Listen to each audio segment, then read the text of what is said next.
Steve Giunta, a past president of FMHCA, and I'm actually president right now of UMCA, the national chapter. As far as the history of FMHCA is concerned, gosh, it's been so long ago now. It's been about a decade when leadership, the dynamics of leadership are always changing. And there are occasions where bad luck gets in the way and leadership becomes real fragile, and at one point it actually snapped. Our president had to move to Haiti. He worked for Catholic Charities. Our treasurer had a lot of health issues, as did the secretary. And one thing led to another, and there was an emergency call, if you will, for people to volunteer to be leaders. I've seen that happen in other associations that I've been involved with. It's not too terribly uncommon. So when I became involved with FMHCA, there was 4 of us that met, and 2 of them were resigning at the end of the meeting. From that moment on to today, now I'm sitting here at the Marriott at Lake Mary for the 2nd year in a row. A conference has been here. There are 10 times, well, not 10, but there are many more members than before. The Florida chapter is renowned for the quality of their work within the state of Florida and also their contributions to the national level. It's been a dramatic change over time.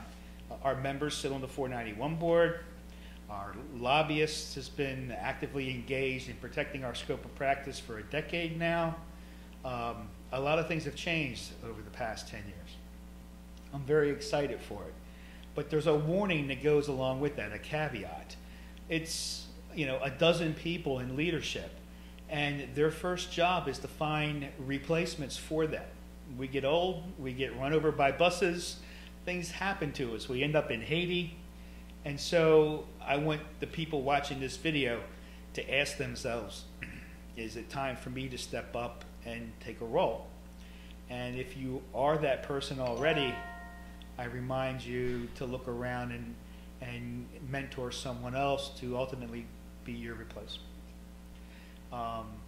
One last thing, if I could add that, I've learned now as president at the national level how important it is for us to have strong state chapters and a strong national chapter. Too many, so it's not just being a member of UMCA or a member of FMHCA. You need to be a member of both. All the rules, not all, but many of the rules now are written at the federal level and administered at the state level. Medicaid is probably the best example of that. But also, ironically, things like that I was never aware of, like Blue Cross and Blue Shield, has a national issues that need to be addressed. Things about like portability and the parity law. Those kind of things are all worked out in regulations in Washington, D.C., and then passed down to the state level. And we need to stand up to and be represented at both Tallahassee and Washington, D.C. So please, continue to do that. Florida has a dual membership option for you. Continue to do that. Continue to be a member at the state and national level. That's my advice. I hear you. Now, a different question. What got you started? What motivated you to become a leader in our organizations at the state and at the national level? When the question's asked, you know, what got me started in doing this, the answer is easy. My wife is a school teacher, and so she has to pay union dues. And as a percentage of her gross income, it's about maybe 3 or 4 times higher than what my state and national dues would be given the income of, well, the average licensed mental health counselor in private practice. So she pays 3 or 4 times more than we do. I see the value in her paying her union dues. It's not the strongest union state in the world. It's not the strongest union, but there's clear value in her being a member, and just as much so, there's clear value in us being a member of both. What happened to me, the final push that had me raise my hand and say I'll step forward and help lead, was when a law was passed saying that mental health counselors and social workers and marriage and family people could not do custody evaluations. Well, my private practice was a custody evaluation business. All my eggs were in that basket. And I woke up one day and I was essentially unemployed. And in private practice, you don't get a second chance. You know, you are the human resource department, you are the CFO, you are all those things. And so I had to scramble around, and it got bad. I managed to find alternative sources of revenue. I managed to reach some kind of compromise so that I wasn't doing custody evaluations anymore. This was before they used to refer to them as parenting plans. I was doing social investigations and studies, which is an inferior product, and your compensation is not as high. So I had to work like 3 times harder for the same amount of money. I became involved with FMHCA, getting a lobbyist, and next thing you know, within a year, we had fought that bill back, and I got the right to be custody evaluator again. So it's greed. It's greed. I strongly greed's a great motivator. We're private practitioners. We belong to Steve Giunta Inc. and Billy Bob Inc. We are independent. We are the people that they talk about when politicians get on the radio and TV. That's who we are. And we have to stand up for and protect ourselves, because it's not always a pretty world. And we need to be represented in Tallahassee, we being licensed mental health counselors in the state of Florida. And conversely, at the national level too. So that's what inspired me, the desire to continue to feed my children and put a roof over my head. What are your best memories of your experience at the state level of organization?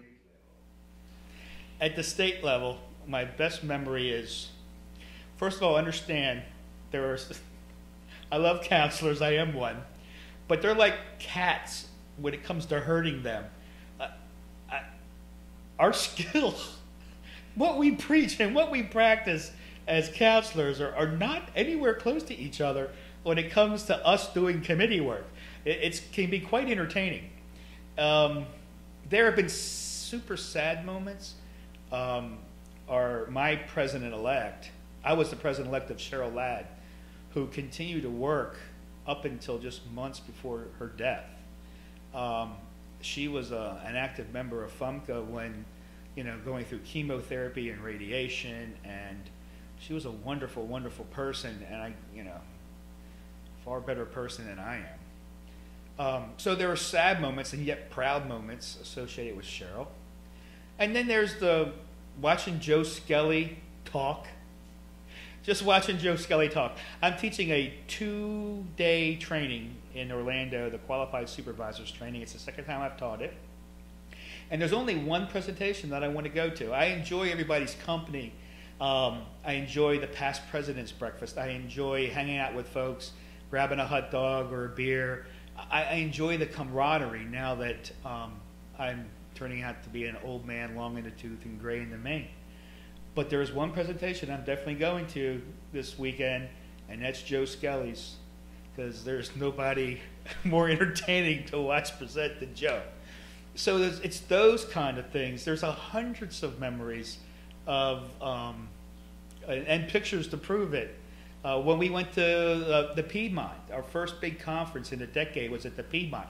And a lot of people don't know this, but and I won't give dollar amounts or any nonsense, but it was an outrageous amount of money that we had to hold ourselves accountable for preceding the first registration. And I can't say nothing but the best about Denny, who was my president-elect, and her willingness to take on that financial responsibility alone, just knowing that one day she'd get her money back. And so, I mean, that kind of stuff is amazing. They're just amazing people.